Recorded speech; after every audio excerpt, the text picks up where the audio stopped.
지난주에 신약을 시작하며 첫 번째 설교를 드렸고, 오늘은 같은 본문을 가지고 신약을 시작하며 두 번째 말씀을 드립니다. 우리가 연초에 성경 읽기 책을 여러분들에게 나눠드리면서 지난 주간에 구약을 마치고 그리고 신약을 시작을 하셨어요. 그래서 구약과 신약을 넘으면서 신약을 전체적으로 소개하는 시간이 필요할 것 같다. 그래서 지난주와 이번 주 신약을 시작하며 이런 제목의 설교를 드립니다. 그러면서 우리가 지금 본문을 17절부터 이렇게 잡았지만 오늘 좀 핵심적으로 봐야 될 구절은 20절 말씀입니다. 거기에 이렇게 기록이 되어 있습니다. 내가 너에게 이르노니 너희 의가 서기관과 바리새인보다 더 낫지 못하면 결코 천국에 들어가지 못하리라. 이런 말씀이 기록이 되어 있어요. 굉장히 중요한 말씀입니다. 그리고 우리가 이 말씀을 이렇게 신약 성경을 이렇게 읽으면서 몇 번씩은 들었던 말씀이죠. 듣기도 하고 보기도 하고 눈으로 이렇게 낯선 말씀이 아닙니다. 그러나 이 말씀이 무슨 의미일까라는 것을 깊이 생각하지 못하고 아마 슬쩍슬쩍 넘어갔을 것 같아요. 그래서 오늘은 그걸 좀 얘기를 좀 하려고 합니다. 그래서 이 구절을 해석을 하려고 그러면은 우선 의라는 개념이 뭔가라는 것을 알아야 되고, 그리고 서기관과 바리새인 사람들이 어떤 사람들인가, 그리고 그 의보다 더 낫다라는 것은 무슨 의미를 갖고 있는 것인가, 이런 걸 우리가 좀 정리를 해보려고 합니다. 우선 그 의라는 개념은 이런 겁니다. 사실은 의라는 말이 쉽지 않은 말이에요. 일단 한문으로는 옳을 의자를 이렇게 쓰는데, 그 의를 뭐 신학적으로 뭐 사전적으로 이렇게 해석하는 것보다는 우리가 현실적으로 이해하기 좋게 이렇게 두 가지로 해석하면 거의 틀림이 없습니다. 첫째는 하나님께로부터 죄 없다라고 선포받을 어떤 자격, 그리고 두 번째는 하나님의 나라, 그 천국으로부터 수용될 수 있는 그런 자격, 이것을 의다 이렇게 우리가 표현하면 거의 틀림없는 것이고, 우리가 어렵지 않게 이렇게 우리가 그 의라는 거를 개념을 정리를 할 수가 있는 겁니다. 근데 이제 그러면서 서기관과 바리새인들보다 그 의가 더 낫지 않으면은 너희가 결코 천국에 들어갈 수 없다, 이런 말씀을 하시는 거예요. 그러면 서기관과 바리새인 사람들은 어떤 사람들일까? 구약에는 율법이 중심이 있잖아요. 그리고 율법을 압축한 것이 십계명이고, 그러면서 이제 이 율법을 연구하고 기록하고 가르치는 사람들이 서기관입니다. 그리고 서기관들이 만들어 놓은 그 모든 율법을 정말 그 문자 그대로 잘 지키겠다라고 약속하고 선언한 사람들이 바리새인들이에요. 그 바리새인의 바리새라는 말은 분리됐다는 말입니다. 그러면서 이 바리새인들이 우리는 그냥 보통의 유대인들과는 다른 그런 분리된 사람들이고, 좀 우리가 쉽게 말하면은 우리는 특별한 사람이다, 그런 얘기예요. 바리새인 사람들은. 그래서 이 사람들은 그 율법을 문자 그대로 단어 하나, 조사 하나까지 지키려고 애를 쓰는 이제 그런 사람들인 거죠. 어쨌든 그 겉으로는 굉장히 신령한 사람들인 것은 분명한 겁니다. 그러면서 이 서기관과 바리새인들이 이 유대 사회의 상류층 사람들이고 기득권층 사람들이고 대체로 상류층 한 1%에 소속되는 그런 사람들일 거다, 이렇게 보는 겁니다.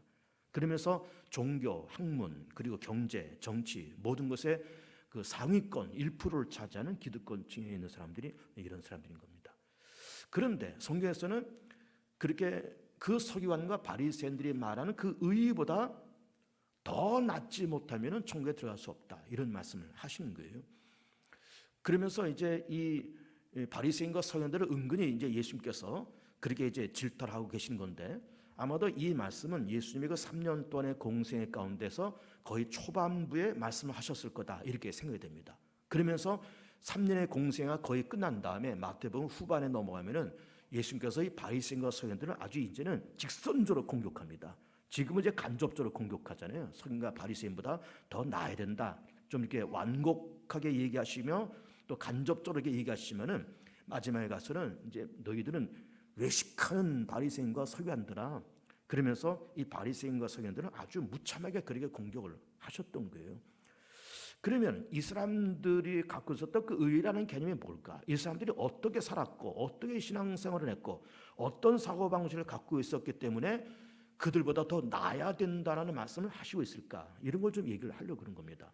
첫 번째, 이 사람들의 삶의 특징은 열심히 있었던 사람들이에요. 그들의 열심은 뭐 대단한 거죠. 그 말씀 하나, 문자 하나, 단어 하나, 조사 하나까지 다 지키려고 애를 썼던 사람들이고, 심지어 그 말씀을 정말 이게 담아서 머리에 이렇게 붙이고 다니고, 그리고 또 손목에 메고 다니고 문설주에 붙이고 다니고 그랬던 사람들입니다. 그만큼 나는 하나님의 말씀을 이렇게 몸에 지니고 다닐 만큼 나는 하나님의 말씀을 정확하게 정직하게 그렇게 지키는 사람들이라고 하는 것을 이렇게 많은 사람들에게 광고하기 위해서 그렇게 몸에 표시를 하고 그렇게 다녔던 겁니다. 대단히 열심히 있었던 그런 사람들인 거죠. 그런데 열심이라고 하는 이 주제를 보면 열심 자체는 절대로 나쁜 것이 아닙니다. 열심히 살아야 되고 근면하게 살아야 되고 성실하게 살아야 되는 거예요. 성경에서도 열심히 살아야 된다, 근면하게 살아야 된다라고 하는 말씀을 여러 군데서 하고 있습니다.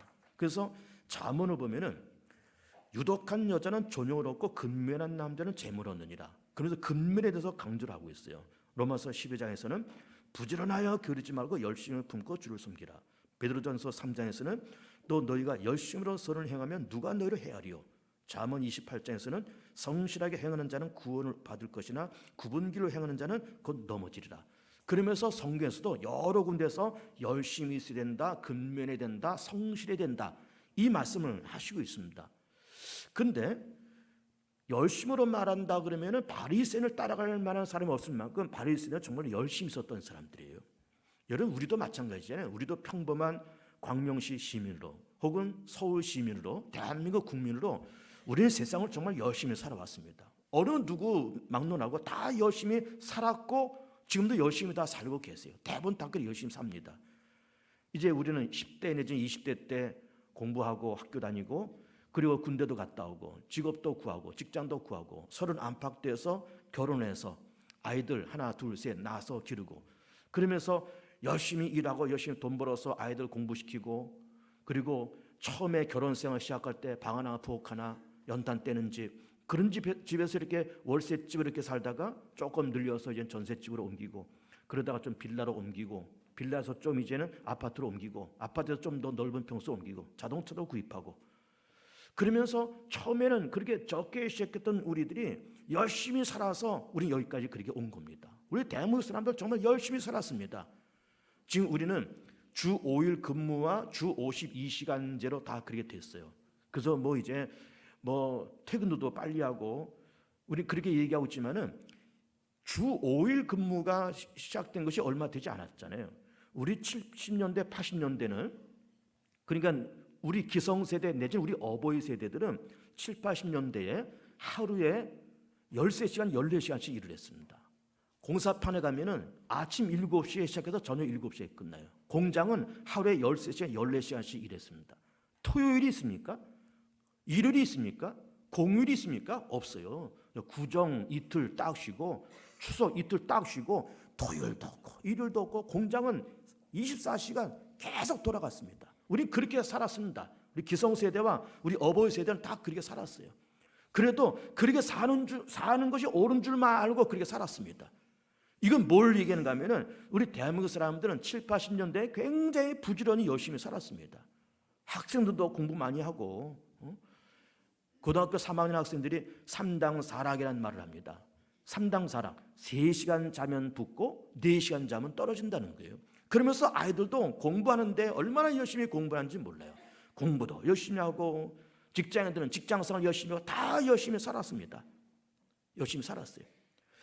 우리 이제 요 옆에 그 시장이 있지만은 우리는 뭐 한가하게 낮에 장 보러 가고 다 그렇지만은 시장에서 물건을 파는 사람들은 새벽장을 봐와야 돼요. 영등포 가든지 뭐 저 남대문, 동대문, 가락시장 이런 데 가서 새벽에 가서 물건을 떼어다가 파시는 거예요. 그러면 새벽 1시, 2시에 영등포 시장, 가락시장, 동대문 시장은 거기는 불야성인 거예요. 지방에서 올라온 그 소매상들이 올라와서 물건 떼어가잖아요.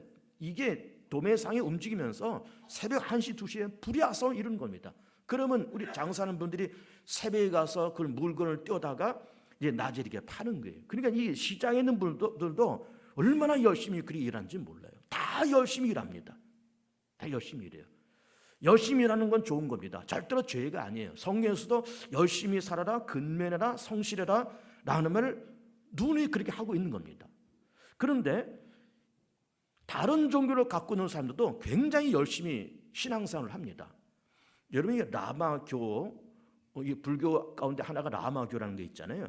그 라마교 사람들이 그 수십 킬로를 삼보일배 오체 투지를 합니다.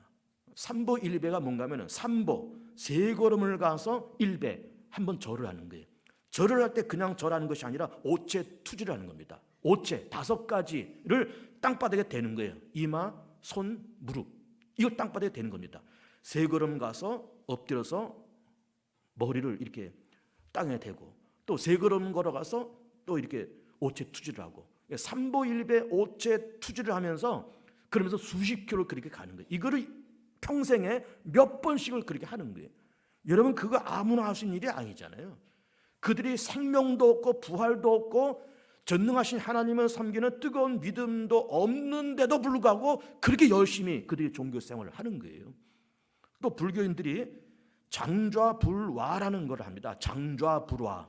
불화, 눕지 않고 앉아서 자는 것도 앉아서 자는 거예요. 그러면서 앉아서 눕지 않고 앉아서 수행을 하고 참선을 하고 잠을 자도 앉아서 잠깐 자고 그러면서 이거를 몇십 년 동안 하는 그런 승려들이 있어요. 여러분 우리 하루나 이틀 아마 눕지 말고 앉아서 자고 이렇게 하라 그러면 우리는 몸살 나서 못 삽니다. 몸을 비틀고만 난리 납니다. 그 다음 날은 몸이 피곤해서. 그런데 이런 승려들이 수십 년 동안에 장좌불화를 그렇게 하는 거예요. 놀라운 얘기입니다. 그러니까는 예수 안 믿는 사람들도 먹고 살려고 시장판에서 그렇게 열심히 살고 공부하는 학생들도 그렇게 하고 우리 예수 믿는 우리들도 다 그렇게 열심히 살고 우리 기성세대 우린 70대 80대 다 열심히 살고 심지어 종교가 다른 사람들도 그렇게 열심히 다 살고 있는 겁니다. 열심히 산다는 것은 나쁜 것이 아니에요. 죄가 절대로 되지 않습니다. 그런데 그렇게 열심히 살면서 뭐가 문제가 되는가 하면은 두 가지가 문제가 됩니다. 첫 번째는 그렇게 열심히 살면서 우리는 많은 것을 놓칠 우려가 있어요. 뭘 놓칠까요? 첫째는 가정입니다. 열심히는 살았는데 나가서 돈 벌고 사업하고 그러면서 열심히 살면서 그러면서 돈도 어느 정도 벌고 자기 어떤 사회적인 위치도 어느 정도는 올라가고 누릴 건 누리고 다 그렇게 했는데 바깥으로 돌아다니다 보니까는 가정이 부실하고 가족 간의 어떤 유대관계가 소원해지는 그런 경우가 종종 있는 겁니다. 아이들 앞에 아버지는 항상 집에 없는 사람이에요. 아버지하고 얼굴 맞대면서 한 식탁에서 밥을 먹은 지가 벌써 몇 달째가 지나간 거예요. 몇 달이 지나도 아버지하고 밥 한 끼 같이 먹을 시간이 없는 거예요. 애들이. 부부도 마찬가지. 부부도 서로 맞벌이 하면서 식사 시간이 다 다르고 출근 시간 다르고 퇴근 시간 다 다르고 그러니까는 부부조차도 같이 마주 앉아서 밥 먹을 짬이 없는 거예요. 그럼 남자나 여자나 다 바빠서 바깥으로 겉돌고 그러면서 남자는 남자대로 돈도 벌고 사회적인 위치는 높아지고 그랬지만은 아이들은 가정에 취미를 못 붙이고 부부 간의 관계도 소원해지고 그러면서 아이들이 점점 바깥으로 겉돌고 그러면서 가정이 부실해지는 거예요. 열심히 살았는데 가정이 부실해지는 거예요. 그것만 있을까요? 그래 열심히 살면서 또 뭘 놓치는가 하면은 교회도 놓쳐버립니다. 열심히 살면서 사업 바쁘고 만날 때 많고 회의 많고 가야 될 사람 많고 출장 많고 그렇게 살다 보니까는 이제는 교회 가는 것이 뜸해지는 거예요. 예배가 점점 소홀해지는 겁니다. 그전에는 주일 낮 예배, 오후 예배, 새벽 기도회, 수예배, 신약 기도회 빠짐없이 꼬박꼬박 참석해서 은혜 받고 그러다가 점점 이제 바깥 일에 바쁘고 이제 일이 많아지니까는 새벽 기도 다 끊어먹고 금요일 다 끊어먹고 수요일 끊어먹고 주일 오후 예배 끊어먹고 주일 낮 예배도 슬금슬금 끊어먹으면서 이제는 한 달에 한 번이나 두 번 삐끔 나오다가 이것도 이제 안 되니까는 서너 달에 한 번 삐끔 나오다가 이렇게 되면서 바쁘게 사는 거는 좋은데 결국 믿음도 까먹게 되는 거예요. 교회도 점점 멀어지는 거예요. 그러니까는 열심히 살지만 우리는 그렇게 가면서 많은 것을 놓치고 잃어버리면서 사는 그런 우리의 모습이 있더라 그 말이에요. 또 한 가지는 열심히 살면은 아무래도 좀 덜 열심히 사는 사람보다는 좀 더 많은 것을 얻을 기회가 있을 겁니다. 더 많은 것을 얻을 수 있고 더 빨리 더 높이 자기가 원하는 어떤 직급과 자기가 원하는 어떤 위치와 자기가 원하는 어떤 거를 얻을 수가 있어요. 부지런한 새가 벌레를 먹는 것 아닙니까? 그러니까 부지런한 사람은 자기가 원하는 것을 얻을 수 있고 누릴 수 있고 다 그런 겁니다. 또 자기가 얻고자 하는 어떤 위치도 올라갈 수가 있습니다. 다 좋은데, 그런데 그렇게 열심히 살아서 내가 얻고자 하는 것을 얻고 올라가고 싶은 위치까지 올라갔는데, 그렇게 하면서 그 과정 속에서 많은 사람을 마음을 아프게 했을 수도 있었던 거예요. 이게 놀라운 이야기입니다. 내가 그걸 가졌어요. 누렸습니다. 그 위치에 올라갔습니다. 그 과정이 몇 년이 걸렸는데 그 몇 년의 과정 동안에 많은 사람들의 마음이 아프고 상처 입고 서로 등을 돌리고 그런 일이 발생할 수 있는 거예요. 이게 문제이다 이 말이에요. 그리고 열심히 일하면 아무래도 덜 일하는 사람보다는 많은 것을 소유할 수 있고 많은 기득권을 누릴 수가 있습니다. 그렇잖아요. 열심히 일하면 많은 걸 얻을 수가 있습니다. 그래서 정말 그렇게 열심히 일해서 내가 재산도 늘어가고 부동산도 늘어가고 좀 그랬다고 칩시다. 그러면 그렇게 해서 내 소유와 소득이 점점 늘어나는 것은 좋지만 이 세상에 있는 재화는 한정되는 것이기 때문에 내가 많은 것을 차지하면 반대로 나 때문에 덜 차지하는 사람이 생기게 되는 거예요. 풍선 효과처럼 여기 누르면 여기 튀어나오고 여기 누르면 여기 튀어나오는 것처럼 내가 많은 것을 누린다는 것이 나쁜 것이 아니지만 그것 때문에 나 때문에 누리지 못하고 나 때문에 소유하지 못하는 사람들이 발생한다 이 말이에요. 여러분, 우리나라가 이 주택 보급률이 이미 100%가 넘었습니다. 100%가 넘었다는 말은 우리나라의 가구 수보다 주택 수가 더 많다는 거예요. 그래서 평범하게 생각할 때 그렇다고 그러면은 한 가정이 한 주택에서 사는 거는 이건 다 해결됐다는 얘기거든요. 우리나라는 주택 문제가 해결됐습니다 이미. 그런데 자기 집이 없는 사람들이 아직도 많잖아요. 청년들이 집 구하기 어려워서 집을 못 구하잖아요. 왜 그럴까요? 소수의 사람이 많은 집을 소유하고 있기 때문에 그래요. 얼마 전에 어떤 뉴스를 보니까 우리나라의 어떤 개인이 집을 가장 많이 소유한 사람이 몇 채를 소유했는가 이렇게 조사를 해봤더니 부산에 있는 아무개가 600여 채를 소유하고 있었답니다. 600여 채. 그리고 두 번째가 서울에 있는 아무개가 500여 채를 소유하고 있었다는 거예요. 그러니 한 사람이 500채, 600채를 소유하고 있으니 100채, 200채 소유하고 있는 사람도 얼마나 많을까요? 10채, 20채를 갖고 있는 사람도 얼마나 부지기수로 많을까요? 그러니까는 적은 사람이 그 많은 집들을 소유하고 있으니까 이게 청년들이 결혼하면서 집을 구해야 되는데 구할 수가 없고, 이게 전세방에서 이 월세방에서 전세방에서 어떤 내 집을 구하려고 발버둥 쳐도 이게 집값은 계속 오르고 구할 수가 없는 거예요. 월급을 가지고는 월급 뭐 200~300만 원 받아가지고는 집을 구할 수가 없는 거예요. 구할 것도 없고 구하려고 마음을 먹으면 너무 빨리빨리 뛰니까 구할 수가 없는 거예요. 그런 부조리가 생기는 겁니다. 그러니까는 한 사람이 600채를 가졌던 500채를 가졌던 그건 죄가 아니에요. 뭐 자본주의 사회에서 내가 열심히 일해서 내가 재산 늘린 거 그건 자기의 권리고 국가에서 이거를 뭐 어떻게 할 수가 없는 겁니다. 물론 세금은 좀 이렇게 해서 많은 세금을 거두갈 수 있을지 모르지만 그거를 제한할 수는 없는 거예요. 내 마음이고 내 능력인데 그렇게 하는 것이 내 자유지만은 그것 때문에 불행해지는 사람이 생긴다는데 문제가 있는 겁니다. 여러분, 행복이라는 것이 뭘까요? 행복이라고 하는 것은 나도 행복하고 너도 행복하고 우리도 행복하고 너희도 행복하고 이 다 행복한 것이 행복인 거지. 나 혼자만 행복하고 다른 사람 다 불행해. 100명 있는데 한 사람 나만 행복하고 99명 다 불행해. 그러면 그것이 진정한 행복일까요? 축복이라는 것도 그렇잖아요. 축복도 내가 축복받아서 나도 축복받아서 행복하고 우리도 행복하고 우리 다 뭐 공동체가 다 행복하고 축복받았다. 그러면서 이게 진정한 축복이지. 100명이 있는데 나 혼자 하나님 축복받아서 먹을 것도 많고 누릴 것도 많은데 99명은 다 헐벗고 먹을 것도 없고 입을 것도 없더라. 하나님께서 나를 축복해서 나를 이렇게 주셨으니까 참 고맙다 감사하다. 그게 정말로 고맙고 감사한 것이고 그것이 정말 축복이냐 이 말이에요. 행복이라는 것은, 축복이라는 것은 내가 하나님의 응답 속에 축복받고 하나님의 응답 속에 행복하면 나도 행복하고 너도 행복하고 우리 공동체와 다른 공동체까지 행복할 때 이게 진정한 행복, 진정한 축복이지 나만 행복한 것이 진정한 것이 축복이냐 이 말이에요. 요셉이 그런 것 아닙니까? 요셉의 복을 받으면서 바로의 꿈을 멋지게 해석하면서 7년 동안의 흉년을 극복하면서 애굽이 살았어요. 애굽만 살았습니까? 곡식 살아온 그 근동 지방의 모든 사람들이 다 살았습니다. 요셉의 복을 받으니까는 세상의 복을 받아요. 요셉이 하나님 축복받고 응답받으니까 애굽이 구원받고 전 세계가 구원을 받는 거예요. 이게 진정한 축복, 진정한 행복이지. 자기 혼자만 입에다 먹을 것을 집어넣고 나만 배부르다, 다른 사람 다 배고픈데 99명이 다 배고픈데 나만 배부르다, 나만 행복하다 라고 하는 것이 진정 행복이냐 이 말이에요. 그러니까는 열심히 살아서 내가 얻고자 하는 위치를 올라갔고 내가 얻고자 하는 그런 재물을 얻은 것까지는 좋고 그거는 나쁜 것도 아니지만 그것을 통해서 불이익을 당하는 사람들이 발생했다 그러면 진정 그것이 축복이겠느냐.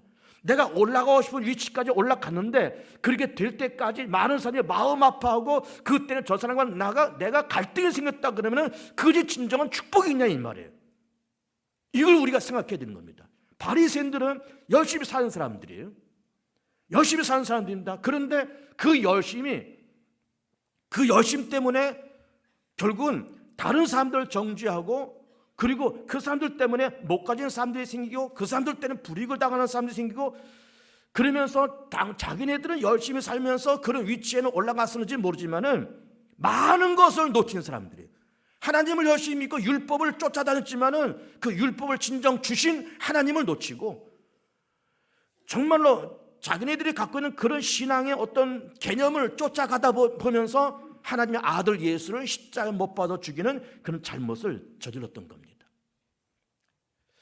그 다음에 큰 두 번째로 바리새인과 서기관들의 두 번째 맹점은 뭔가 하면은 자, 그만한 위치에 올라갔습니다. 상위 1%에 올라갔어요. 위치도 있다 그랬습니다. 소유도 있다 그랬습니다. 그 모든 종교, 경제, 정치 모든 면에 상위권에 있는 사람들이에요. 그러면서 이 사람들이 거기까지 올라가면서 정말 애써서 올라가기도 올라갔지만은 올라가서 그 위치에 자기를 유지하는 것이 힘든 거예요. 여러분 그렇지 않아요? 그 위치에 올라가긴 갔는데 그걸 유지하기가 어려운 겁니다. 예를 들어서 어떤 권투 선수가 챔피언을 땄습니다. 이걸 유지하려면 끊임없이 방어전을 해야 돼요. 계속 도전자들이 생기잖아요. 그럼 도전자가 생기면 또 방어전을 해야 되고 또 방어전을 해야 되고 피곤한 겁니다. 그러니까 이 바리새인과 서기관들이 그만한 위치에 올라가서 그 위치를 유지하려다 보니까는 뭘 했을까요? 외식을 하는 거예요. 위선을 하는 겁니다. 너무 그게 버겁거든요. 600여 가지의 율법을 다 일일이 지키기가 너무 버겁거든요. 힘들거든요. 남들에게 그렇게 하라고 말은 하기 쉽지만 그거를 본인들의 삶에 적용하기 너무 힘들어서 그 위치를 지키려다 보니까는 위선과 외식을 했던 거예요. 위선과 외식. 그러면서 남들이 다 어쨌든 바리새인들 다 존경하고 이 사람들 우리 사회에 특별한 사람들이다라고 존경해 주니까는 정말로 자기네들이 의롭고 거룩하고 신령한 사람인 줄로 뭘 했을까요? 착각을 하는 거예요. 신령한 사람으로 착각하는 겁니다. 아니 우리는 거룩한 사람, 의로운 사람으로 착각하는 거예요. 그러면서 우리는 의롭다. 우리 거룩한 사람이야. 우리 바리새인이야. 우리 분리주의자들이야. 너희 평범한 유대인들 너희들과 같지는 않아. 우리 분리된 사람이고 우리 특별한 사람들이야. 우리 기득권이야. 그러면서 자가당착과 자기 착각 속에 자기의 만족 속에 이 사람들이 그렇게 살았던 겁니다. 그러면 나는 의롭다. 나는 거룩한 사람이고 나는 흠없는 사람이라고 그렇게 생각하면서 그렇게 살았던 겁니다. 근데 그것이 옳은 거냐? 그것이 맞는 거냐? 맞는 것이 아니라 착각이었다. 착각이었다. 여러분 그렇지 않아요? 예를 들어서 잘나는 사람이 또 쳐먹었어요. 잘나는 사람이 또 쳐먹었어요. 그러면은 잘났다고 하는 것도 남들이 그렇게 말해줄 때 아, 저 사람 참 잘났어. 참 사람이 참 모든 면에 부족함이 없는 사람이야. 이거를 남들이 인정해 줄 때 이게 진짜 잘난 거지. 인정해 주지도 않는데 자기가 자기 입으로 나 잘난 사람이야 이렇게 말하고 돌아다니면은 이게 좀 모자라는 사람 아닙니까? 예쁘다고 하는 것도 남들이 다 인정해 줄 때 아, 저 사람 참 용모가 곱고 단아하고 참 예쁘다, 참 우아하다, 참 아름답다. 이게 남들이 인정해 줄 때 이것이 이쁜 거지 자기 입으로 나 이뻐 그러면 이게 이쁜 거냐 이 말이야. 이게 좀 모자라는 사람이지. 똑똑하다는 것도 정직하다는 것도 이게 다 남들이 인정할 때 이게 정직한 것이고 똑똑한 거지 자기 입으로 나는 똑똑하다는 말하고 자기 입으로 나는 정직하다는 말하고 자기 입으로 나는 의롭다는 말을 하면은 그게 정말 의로운 거냐 그 말이에요. 남들이 인정 안 해주는데 아까 우리가 의라는 개념 이렇게 얘기했습니다. 죄 없다라고 선포받을 자격이 의인데 누가 하냐 이게 누가 하나님이 나를 향해서 너는 죄가 없다라고 말해주는 그 상태가 의인데 누가 해주느냐 이 말. 하나님이 의롭다고 말해줘야 의지. 자기가 자기 입으로 나는 의롭다고 말하는 것이 이게 무슨 의냐 이 말이에요. 그런데 바리새인들은 자기가 자기 입으로 나는 의롭고 나는 경건하고 나는 거룩한 사람이라고 자기들이 그리 말을 하고 그런 자가당착과 자기 만족과 자기 착각 속에 빠졌던 그런 사람이었다 그 말이에요. 자기 착각 속에서. 그 다음에 세 번째로는 이 바리새 서기관들이 열심히 일을 했습니다. 그리고 그 위치에 올라갔어요. 어떤 위치도 올라갔고 소유도 누렸습니다. 어쨌든 위선이 되었던 가식이 되었던 외식이 되었던 어쨌든 자가당착이 되었던 어쨌든 착각이 되었던 그 위치에 올라갔어요. 올라가고 나서 그 위치에 올라가고 나서 남들과 비교하면서 자기와 같지 않은 사람들을 전부 다 정죄해버리는 거예요.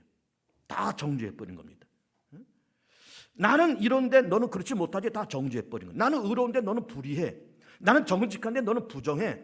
나는 깨끗한데 너는 더러워. 그러면서 남들을 다 정죄하는 거예요. 사실은 자기도 정죄를 받아야 되거든요.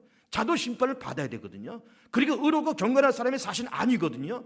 그런데 의롭고 경건하다라고 하는 착각과 외식과 위선 속에 빠지시면서 제3자를 다 정죄해버리는 거예요. 예를 들어서 술, 담배를 먹자라고 장려하는 건 아니지만 어떤 집사님이 여전히 술, 담배를 해요. 이걸 누군가 알았어요. 그래도 그 사람을 막 비난하는 겁니다. 야, 집사가 돼가지고 아직도 술, 담배하고. 응? 자기는 술, 담배 안 해요. 물론 자기가 술, 담배 안 하는 건 좋은 거예요. 그러면서 여전히 술, 담배하는 어떤 집사를 향해서 계속해서 그 사람을 비난하는 거예요. 계속 비난하는 겁니다. 그러니까는 자기와 같지 않으면 다 적인 거예요. 자기와 같지 않으면 다 이게 다 정죄의 대상인 거예요. 자, 새벽 예배를 열심히 하는 사람이 있습니다. 근데 어떤 사람은 새벽 예배 못해. 그러면은 새벽 예배 하는 사람이 못하는 사람한테 야, 집사가 돼가지고 새벽 예배도 못해 그래. 그러면서 새벽 예배 하는 사람이 새벽 예배 못하는 사람을 그냥 정죄해버리는 거예요. 나는 하루에 2시간 기도하는데 너는 10분도 기도도 못해? 집사가 돼가지고 항존직이 돼가지고 그래? 하루에 2시간도 기도 못해? 나는 2시간 하는데 너 10분도 못해? 그러면서 무시하고 정죄해버리는 거예요. 성경을 하루에 10장씩 읽는 사람이 나 10장씩 읽는데 넌 한 장도 못 읽어? 무시하고 정죄해버리는 거예요. 그러니까 자기가 그렇게 열심히 사는 건 좋은데 자기와 같지 않으면 다 적이고 자기와 같지 않으면 다 정죄해버리는 거예요. 이게 바리새인들인 겁니다. 여러분 그것만이겠습니까? 교회 안에서만 그런 일이 생길까요? 세상에서 똑같은 일이 발생하는 겁니다. 예를 들어서 50평대에 사는 사람이 15평짜리 빌라에 사는 사람을 은근히 무시하는 거예요. 은근히 무시합니다. 그리고 강남에 사는 사람들이 강북에 사는 사람들을 은근히 무시하는 거예요. 3000cc를 타는 사람들이 경차나 1500cc 소형차를 몰고 가는 사람이 있으면 은근히 무시하고 바짝 뒷공문을 쫓아가서 막 상향들 깜빡깜빡거리면서 비켜라 이거지. 어디서 알짱거리냐 이거지. 그러면서 은근히 무시하는 거예요. 은근히 무시합니다. 이제 우리 자동차 번호판이 지금은 뭐 서울, 경기 그런 번호판이 다 없어졌잖아요. 근데 얼마 전에 번호판에 서울 몇 다시몇 이런 게 있었어요. 경기 몇 다시 이런 게 있었습니다. 그러면은 경기도차 번호판 붙은 차가 서울에 이게 들어가면은 서울 사람들이 많이 무시했습니다. 나는 그 얘기를 진짜 옆에서 들은 적이 있어요. 경기도 번호판 다른 차 앞에 가는 걸 보면서 운전자가 경기도차가 왜 서울 와서 깜짝거려? 그런 말을 난 직접 들었어요. 그러니까는 나는 서울 사람이 너는 경기도 사람이지. 나는 특별 시민이고 너는 도민이야. 도민. 그러면서 은근히 우월감을 가지면서 경기도 사람을 은근히 무시하는 거예요. 맞죠? 이게 이런 인심이 우리 현대인들에게 예수 믿는 사람이 안 믿는 사람에게나 동일하게 다 있는 겁니다. 이런 의식들이 있는 거예요. 이런 의식들이. 이런 교회 안에서 우리 교회가 지금 1971년도에 교회가 세워졌으니까 벌써 올해는 48년 되는 해잖아요, 올해가. 그러면 우리 교회도 40년 이상 우리 개봉중학교 다닌 분들이 여기 앉아 계십니다. 40년 이상. 진짜 우리 개봉중학교에 막 터줏대감이죠. 40년 이상. 거의 뭐 초창기 때 그때부터 계셨던 분들이 아직도 계세요. 그러면 30년 된 분들은 뭐 수두룩하고 20년은 뭐 허다하고, 그리고 우리 교회는 이 터줏대감들이 사실 많은 교회예요. 그러면 그 터줏대감들이 많다는 거는 교회가 건강하다는 겁니다. 든든하다는 거예요. 어쨌든. 그런데 예를 들어서 한 30년, 40년 우리 개봉교회에서 이렇게 뼈가 굵은 사람이 갓 등록하는 사람들을 바라보면서 은근히 그 사람들을 무시하고 멸시할 수가 있습니다. 그러지 말아야 되는데 그럴 염려가 있는 거예요. 야, 나 여기서 30년 된 사람이야. 너 지난주에 등록했다며? 야, 30년 차다. 은근히 자부심을 갖고 은근히 또 무시하는 경향이 있는 거예요. 그래서는 안 되는 거예요. 그리고 이제 우리가 다음 주에 이제 임직식을 합니다만은 이제 장로 4분, 안수집사 7분, 권사 9명 다 이제 임직을 합니다. 그러면 임직을 하면 다 이번에 다 좋은 분들이 다 됐습니다. 다 장로님들도 집사, 권사 될 분들도 다 좋은 분들이 되어서 그런 일은 없겠지만 이제 뭐 서리집사 이렇게 있다가 권사도 되고 안수집사도 되고 뭐 안수집사 됐다가 이제 장로도 되고 이렇게 되면은 이제 어떤 현상이 이제 벌어지는가 하면은 쓱 이제 우울감이 생긴 겁니다. 그러면서 이제 교회 갓 등록한 사람들 아니면 서리집사들 이런 사람들 은근히 무시할 수가 있는 거예요. 나는 항존직이야. 넌 서리집사지. 은근히 무시하고 은근히 본인의 우월감을 갖는 거예요. 이게 지나치면은 목사까지 이제 맘먹을 흐른 거예요. 그런 일이 있지 않기를 원하지만 그런 일이 발생할 수가 있는 겁니다. 이게 뭐예요? 이것이 바리새인들이 갖고 있었던 그런 영성이고 그들이 갖고 있었던 그런 인격이었어요. 그런 인격 가지고는 천국에 들어올 수 없다는 거예요. 그런 인격 갖고는, 그런 수준을 갖고는 천국에 들어올 수 없다는 거예요. 어떻게 그런 수준을 가지고 천국에 들어올 수 있냐? 너무너무 지당한 말씀이죠. 지나친 말씀이 아니잖아요. 어떻게 3,000cc 끌고 다니면서 경찰이 앞에 가는 거를 상향등을 깜빡거리면서 어디서 알짱거리냐고. 그런 마인드를, 그런 인격을 갖고 있는 사람이 그게 정말 예수 믿는 사람입니까? 천국에 들어가냐 안 들어가냐는 떠나서 그게 예수 믿는 사람이에요? 강남에 살면서 강북에 사는 사람 은근히 무시하면, 50평에 살면서 15평 사는 사람 무시하면 천국에 가냐 안 가냐를 떠나서 그게 예수 믿는 사람이냐고. 그게 예수 믿는 사람이냐고.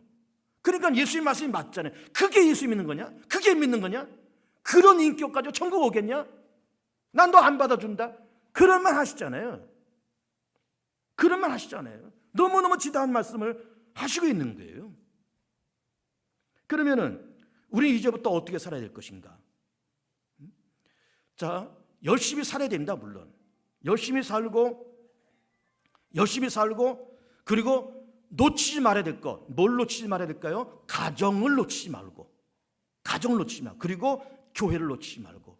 물론 가정은 가족이고 교회는 그 안에는 예배입니다.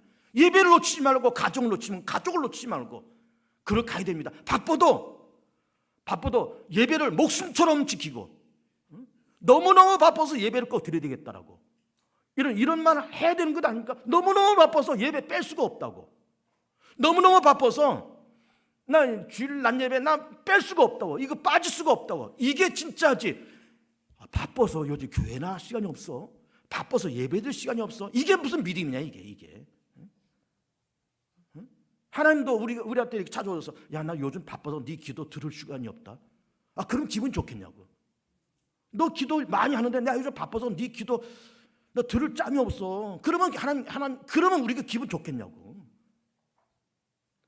두 번째로는 자기 당착과 자기 만족과 착각에 빠지면 안 됩니다.